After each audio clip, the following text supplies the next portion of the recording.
اسباب الانحراف عند الاولاد ومعالجته. پس شي سره اولاد منحرف شي.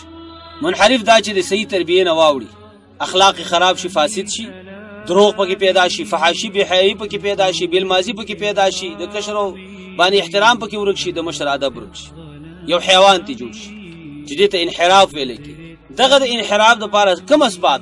دغه لپاره ګڼ اسباب علماء خو دلی دي. یو خو د اسباب د انحراف نه ماشوم غلطه لار غوړه کوي، هغه دا دي چې مور پلار د په خرچه کې بخل کوي.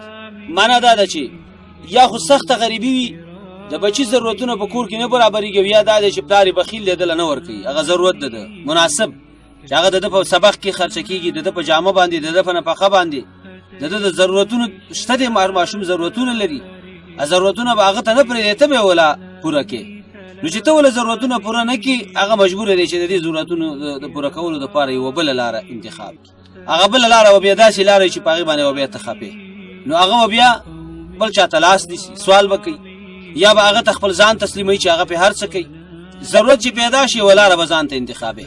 کوم د خپل اولاد ضرورتونه په نظر کې ونیسو، داغي امکانات او ضرورتونه موږ نظر کې ونیسو، داغي خوراک، داغي اسخاق، داغي پوشاک، داغي د تعلیم، داغي د تربیه، هغه ټول وسایل چې د ضرورت دی هغه موږ په نظر کې ونیسو او هغه کې موږ اهمال کو پریدو.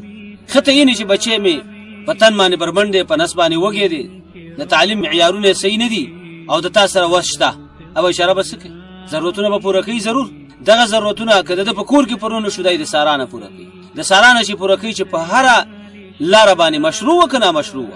د دغه وجه نډیر بچي هغه منحرف شو، د غلطو خلکو په لاس کې پرې وته. یو خود دې وجه نه چې اول نه نازول عادت کی، اول نه ورته به ضرورت پیسې ور کوي، به ضرورت دا معنا چې دغه ضرورت نشته او مور پلا ورته پیسې بجوب کې تخته کوي. نو چې کله دا د دغه پیسو خاون شته څه فکر کوي چې دا بس کوي، هر قسمه فجایع او ګناونه او فحشاء او منکر به بدا پکې. کله چې دغه پیسې په ودرې دي، ځکه انسان د حالات بدلیږي، کله مالداري وي، کله غریبي وي، کله شته او کله نشته، او تا بچي ټول چې د غوښتي دی او تا ور کړی دي. علما د تربیه وي بچي به د نعم او لا منس کې رالوي، یعنی کله به ورته وو، کله به نه، کله به شته، کله به نشته. چې همیشه شته ورکه ورځ د سراجي شي نشته، بیا بس کیږي. هغه خو مجبور دي، نو هغه به د ضرورت د غیر مشروع لارینه پوره کوي. د غیر مشروع لار کور کې لاس بر شو که به سارای لاس بر، حتی که په کور کې غلا وکړه، بل جرم وکړو، او که په سارا کې هر قسمه جرم تلاس واچو، نن سبا که ګوري اکثریت هم د دغه نه شر او فساد پیدا کی. د دې وجنه د ضرورتونو سنجول او د هغه ضرورتونو مطابق د هغه احتیاج او هغه فقر او لګه او مشکل پوره کول، داغه په تعلیم باندې مصرفول. کپدې کې موږ بخلو کو دا د سبب د انحراف د بچی ګرځي، هغه اخلاقی بدلی. په عملی میدان کې هم دا ثابت شوی دا چې ډیر بچیان په ټولنه کې یا د پلار امور د بخل د وجنه بیزا او یا د بیزا مصارف د وجنه چې بیا په غریبی راغلي دغه خراب شي. کني تاسو دغه خلکو نه قصې او پښتني وکي، دغه قصې او معلومه کې او پښتني ته وکي چې هغه ولی جنن کوتا طریقې غلا، ډاکی، اجرتی قاتلان، دارنګ په 400 پودرو باندې روغدي شي ځوانان ولی داسې وشو.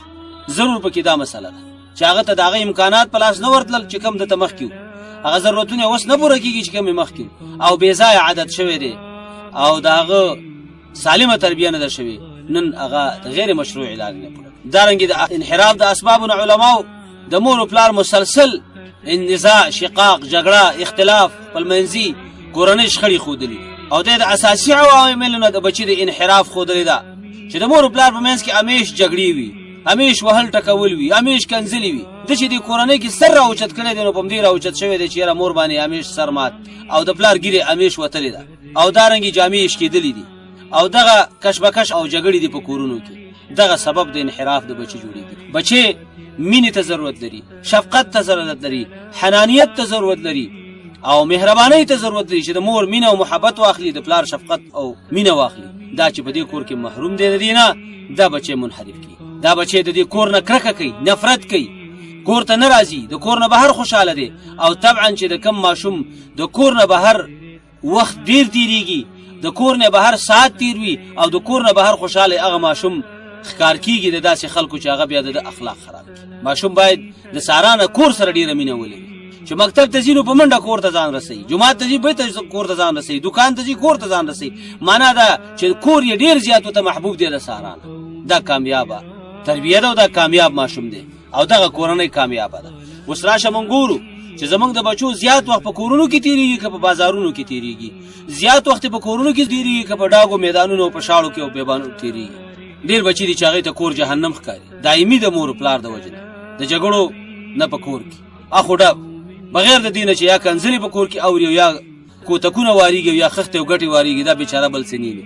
نو دا د طفولیت نه د رکوټوال نه چې کله رالوی شي ده ته هغه د احساس او مینه ور نه کړی شي، دا د کور نه بهر خپل وخت تېروي چې د کور نه بهر وخت تېروي، دا سبب د انحراف.